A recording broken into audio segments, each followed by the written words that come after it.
Over Equinoxe Television, I am Bablet Jonathan. In our top stories in this edition of the news, Chieftaincy conflicts continue creating social tensions in different parts of the Republic of Cameroon. A case in point in this newscast is a chieftaincy conflict in the southwest region of the country, notably in the Coupe division, and it is dividing two villages.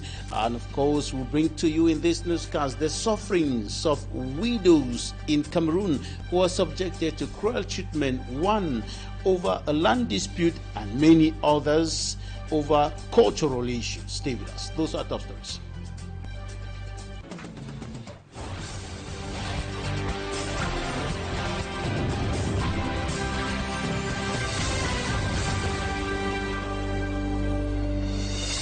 Thank you, ladies and gentlemen, for staying with us in this edition of the news of Equinoxe Television. A widow in Dumé, in the Upper Nyong division of Cameroon's East region, is appealing to senior government officials for help in a land dispute she says threatens her family's future. She alleges that individuals seeking to seize property left behind by her late husband are using administrative influence to dispossess her and her children of their only remaining asset. For me, Armstrong Sander has more.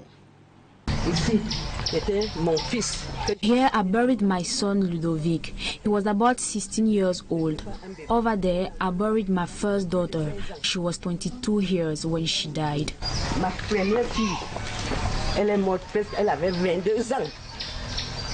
A widow, Madame Gus Elise Jean, helpless and frustrated by a court order to quit a land which she has occupied all her life with her husband, an order considered by her neighbors as shocking injustice against a widow. Nous savons tous que ici là c'est la propriété de son mari. He says the land belongs to her husband and that is known to everyone in the village. Les tombes que nous avons visitées tout à l'heure ne sont pas une simulation. J'ai fait venir la commission d'Abongbang. I brought in a land commission from Abongbang. They came here and confirmed that my land was well demarcated with a land title. They, however, advised me to contest the other land title, which I did. 2021. The widow and her family say the land predators misled the Ministry of State Properties and Land Tenure to cancel her legitimate land title, consequently issuing her a quit notice. Je vais aller où avec mes orphelins? In pain and frustration, she questions where she should go to from where she had occupied all her life, pointing to the graves of her children and loved ones. Dans quel pays? Je ne chante pas l'hymne national. Alone against everyone, Madame Gus, helpless and overwhelmed, is seeking the intervention of top administrative officials in Cameroon. Promotion de la femme et de la famille, de m'aider, toutes les veuves, tout le Cameroun, venez me soutenir, venez m'aider. Across the town of Dumé in the east region of Cameroon, local inhabitants describe her story as that of a widow deprived of everything after the death of her husband. Le ministre, je dois appeler qui? Les veuves du Cameroun. Je vais appeler encore qui? Chieftaincy dispute is deepening tensions between two villages in Tombell subdivision in the Coupe division, southwest region of Cameroon. Jomesak village is seeking legal recognition as a third-class chiefdom, a move strongly opposed by neighboring Peng village. Usman Jikan Gabriel tells us more. In Cameroon, thousands of widows still bear the weight of traditions, humiliating mourning rituals, family pressure, property grabbing within days. They lose their husband, their home and their footing. Le problème de la veuve est un problème transversal. Ça veut dire qu'il n'est pas question que ça. In 2026, extreme poverty remains their biggest battle. Without inheritance, without stable jobs, without social support, many raise children alone through small trades. Discrimination also cuts them off from school loans and justice. Elle connaît d'autres problèmes, mais il y a des problèmes de pauvreté, des problèmes de discrimination, parce qu'elle est souvent accusée de beaucoup de choses par rapport à ça. Prior to the International Widows' Day, associations and international organs are demanding an end to degrading practices and economic empowerment. The message is clear: A widow is not a finished woman. Widows to know that they have their own right. It's not because they have become widows that people can treat them anyway. And we want them to know that life continues to be a life no matter the absence of the husband. So they have to take care, to pray and take care of their life, of their children. These women have one message: recognize their dignity, protect their rights, and break the silence around their suffering. That was Cedric Chakotio reporting the sufferings of widows in the Republic of Cameroon. Now, back to Smart Jikan Gabriel with updates on the situation in the Kupe-Maningoba division concerning a land dispute, or rather a chieftaincy dispute that is deepening tensions between two villages, Njomesok village and another village known as Peng, in that part of the country in the Tombell subdivision. Details with Smart Jikan Gabriel. The creation of a new third-class chiefdom in Jogmesok is reopening old tensions in Tombell subdivision, Kupe-Maningoba division, southwest region. At the center of the dispute is neighboring Peng village, separated from Jogmesok by a hill. Peng traditional authorities say Mile 18, Mile 19, and Mile 20 are part of Peng territory and cannot be detached. Right now, we should have our own chiefdom, because if you know, the hill behind here, that's the big hill that you are seeing, that's where the Peng man is. They have a chiefdom there. We also have another chiefdom here, and that's why this place, which was called during those times, Last Line, why the name Njomaso, that is Last Line. Njomaso is the name in Akose. So that is the name that was here since then. If you go into the archives of the CPDM and the administration, you see that they call this area Last Line. 2 weeks after Peng's clan presented its case to the media, elites and residents of Jogmesok are now responding. They describe it as a decade-long quest for official recognition. My 20 petition in 2005, asking us to create a chiefdom in my 20. In 2012, my 18 also petition. We had a reply from the SDO, who told us that as at now, the creation of new chiefdoms has been suspended. When it will be reactivated, he will call us. According to Jogmesok residents, the area was first settled in the German colonial era and grew during the unrest of the 1960s. This area you see, whether Ibunji, whether Peng, whether my 20, whether anywhere, it was a virgin forest.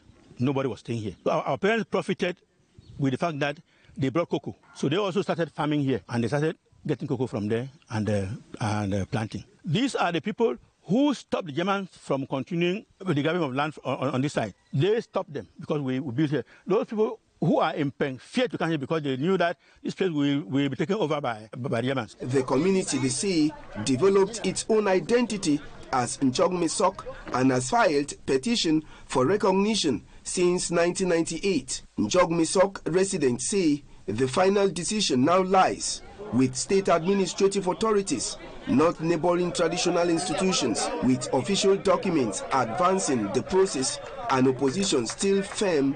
Attention is now on government to decide. His Lordship Paul Nyaga Noah has officially been installed as Apostolic Administrator of the Diocese of Edea in the Senegal Maritime Division Littoral region of Cameroon. The canonical ceremony and solemn installation mass took place at the Sacré-Cœur Cathedral of Banda in Edea. And of course, this transitional governance follows the retirement of the previous ordinary Bishop Jean Bosco Ntep, who was taking his retirement after reaching the canonical age limit of 75. Cedric Chakuto reports.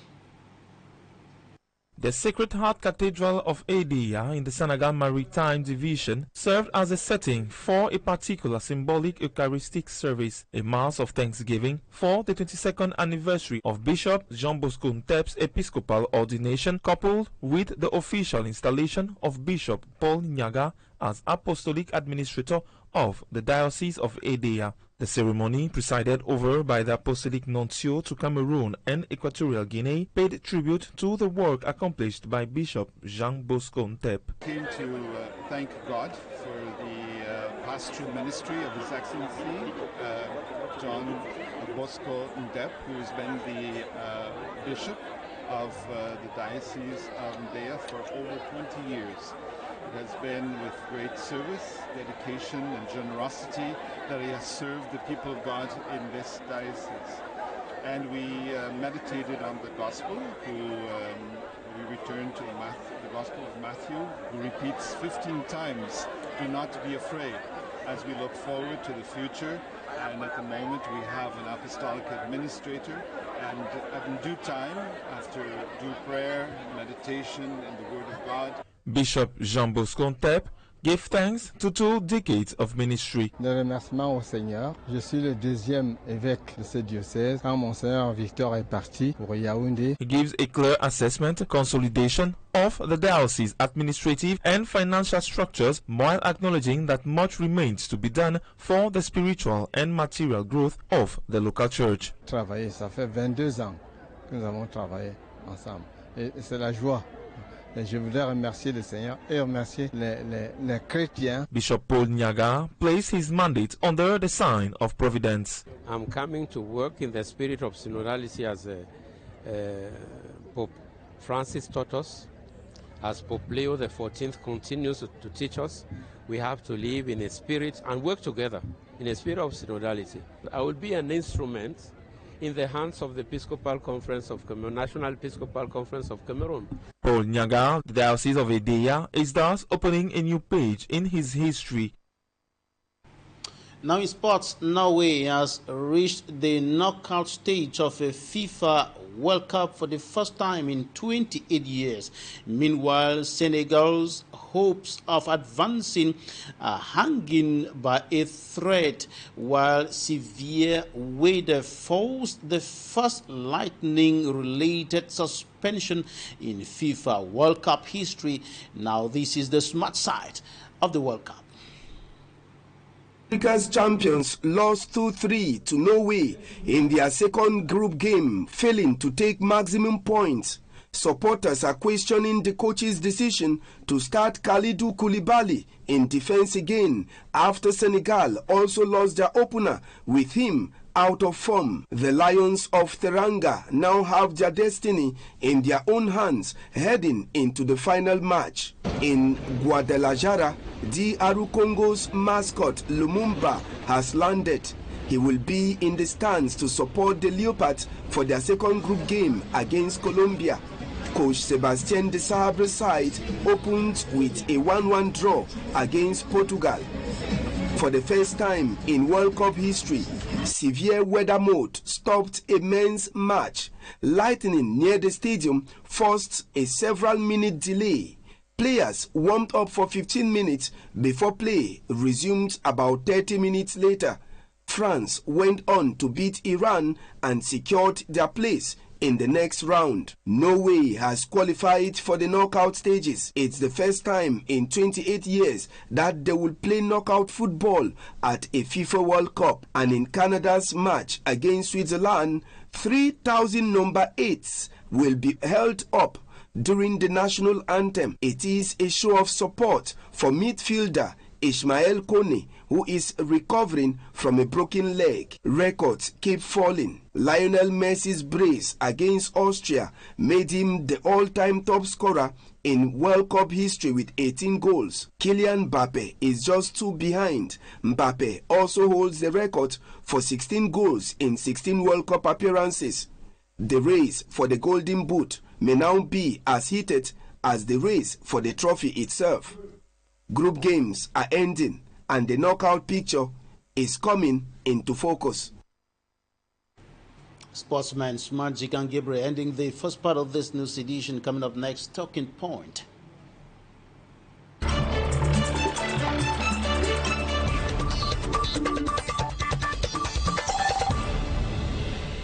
Our guest today, NGALA Boris, is an entrepreneur and a business strategist. Thank you for joining us today. Let's begin by looking at issues concerning the strike action of workers of the Cameroon Development Corporation, CDC, who have taken to the streets again, demanding for months of unpaid salaries. What's your analysis of this?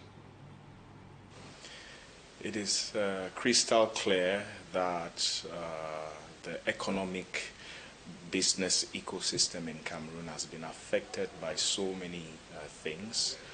One of those, of course, being I would say, the geographical location where CDC itself finds itself in, which is the English-speaking region of Cameroon. Of course, you don't want me to tell you that the Anglophone crisis has affected the company in one way or the other. So it's but normal for things like this to happen. But of course, it is also daunting on the state of Cameroon to rise up to its unus probandi, so to speak, to rescue the situation and ensure that citizens don't take this out of hand, and this matter does not escalate, so to speak, out of hand. Whatever the situation, it remains a fact and a truth that every worker deserves a pay, right? Correct. Even the good book says that a laborer is due to his wages. You must pay once someone works for you. You have to pay them. So the company, which is CDC, has to do everything to ensure that they resolve the situation or the problem that is almost escalating now. Looking at the strike that is taking place currently now, it's not a good sign. It's not a good sign. But of course, people have the right to express their grievances, their dissatisfaction, especially when it concerns labor. And of course, I think the Ministry of Labor and Social Security is there, and as the government, they would definitely do something. They would always do something. I think this is not the first time this is happening, so a solution will surely be arrived at peacefully, we hope. Now let's talk about why businesses fail. Statistics have shown that over 80% of small and medium-sized enterprises in Cameroon fail within a very short period of time after some years. 1, 2, 3, 4, 5 years of existence. Some fail within 3 months and 6 months. And the rate of collapse in business is quite significant in Cameroon. But during a recent business summit here in Douala, you said that business fail because they are standing on one leg and not because opportunities are lacking. They are standing on one leg. Tell us about that. Well, the one leg philosophy is from a practical perspective. As a business strategist that I am the founder of Boris Bison Youth Empowerment Business Incubator. To those that are just coming across me the first time, and we are situated here in Douala. But to take you down the surgical room of, let's take a surgical dive into why businesses fail or why businesses crumble. There is no empire that lives forever. Even the Roman Empire collapsed at the end. But this is the reason why we have institutions, developmental institutions, institutions that are credible, that have been, of course, licensed by the government to help ensure not just the success of businesses, but the sustainability aspect of the businesses. Because everybody can start up a business. Everyone is a CEO nowadays. There's a wave of a CEO, I'm a CEO, I'm a founder. But why? Why do you start such a business is the question. What is your why? Why are you starting off? Are you starting off as a shortcut to escape poverty? Are you starting off as a shortcut to escape hard work or hardship? That is the question. The question is, why do you start in the first place? You see, when people start off with the why of, I want to do this because I want to be a boss. I don't want to answer to anybody. I don't want to be answerable to anybody. I don't want to work for anybody. That already is a question mark. When somebody starts off a business with the mindset of, I want to make money and become wealthy, they have already failed. Because just like the farmers understand this concept very well. Just like in the farm, we have the rainy season and we have the dry season, and farmers actually they used to work with seasons. If the rain is going to come within this period to this period, they plant their crops within that period to that period. In business, there is a rainy season and there's the dry season. So if you start up a business with the mindset of, I'm going to harvest, I'm just going to plant today and I'll harvest, I'll keep harvesting, you failed already. You failed because that concept, that perception is wrong in the first place. But if you start up a business with, I want to create a solution, I am meeting a need in the community will appreciate. And that is how you make money and you'll be wealthy. Simple. Many businesses in Cameroon, I said we are in a surgical room and we have to take a surgical dive into small and medium-sized enterprise businesses in Cameroon. Within the business ecosystem of Cameroon, small and medium-sized enterprise actually hold the GDP of Cameroon right now.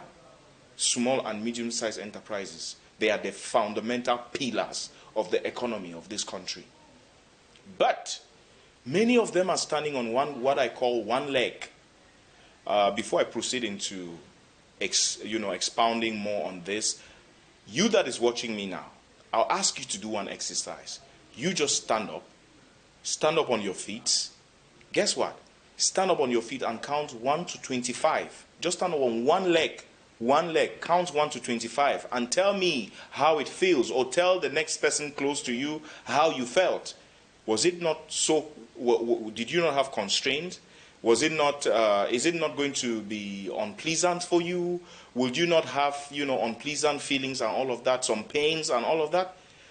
Imagine you standing on one leg, just counting to 25, and you're having unpleasant constraints and feelings. How much more about businesses that have been standing on one leg for 15 years, for 20 years? Take it down into SMEs. This is the main reason why SMEs in Cameroon, small and medium-sized enterprises, by statistics in Cameroon, exist over 60 to 80% of SMEs in Cameroon die for the first 4 or 5 years. Within the first 5 years of existence, they die off. So, what is the meaning of a business standing on one leg? If you're listening to me as a business founder or as a business itself owner, and you have never had a clean, clear, audited, your company has never been audited, you're standing on one leg. You're standing on one leg. Yes, that's the first thing. Second thing, if your business has been existing and you don't have clear records, clear bookkeeping records to show how money comes in and how money is spent, how money goes out, you are standing on one leg. If you're listening to me and your business has been existing, but yet you have not registered that business, that means you don't have any legal standing. You are standing on one leg. You don't have a license. And even if you have a business license and you don't have a bank account in your business name, you are standing on one leg.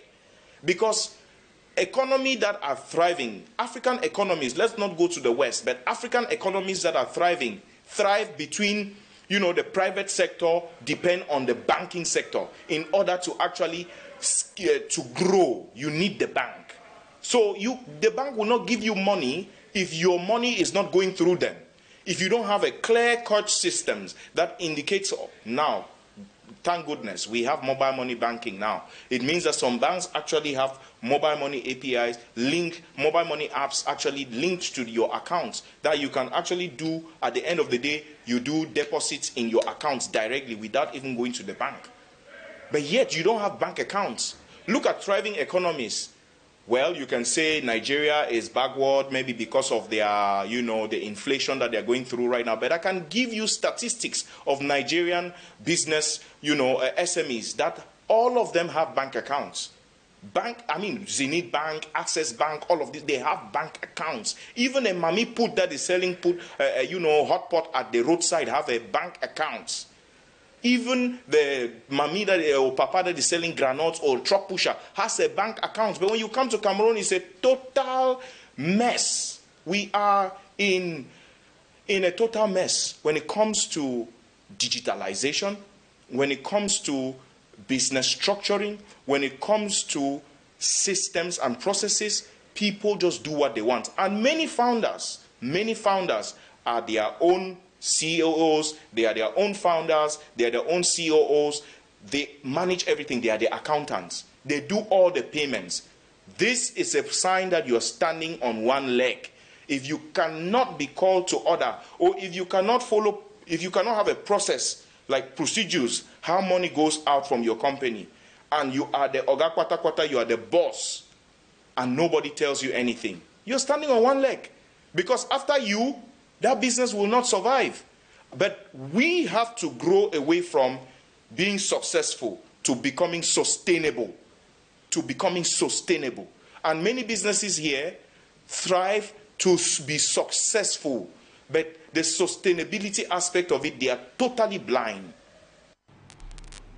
All right. We'll continue this conversation another day. Boris, we caught up by time. We retain that thriving in business and staying sustainable takes having a good reason for creation and existence, having a purpose that is based on solution, a solution-oriented purpose, a need-oriented purpose for the creation and existence of a business, having a legal ground, having your business registered, because that is what will give you credibility when you start seeking loans from banks. That is what will make your banks, your company or your business idea bankable, and other aspects include transparency, accountability, and a good functional system. Thank you so much, Boris. You're an entrepreneur and business strategist. Thank you for joining us today. And that's it for today's edition of the 6 p.m. primetime newscast over Equinoxe Television. Thank you for staying with us. Do have a pleasant evening in the company of our programs. God bless Cameroon.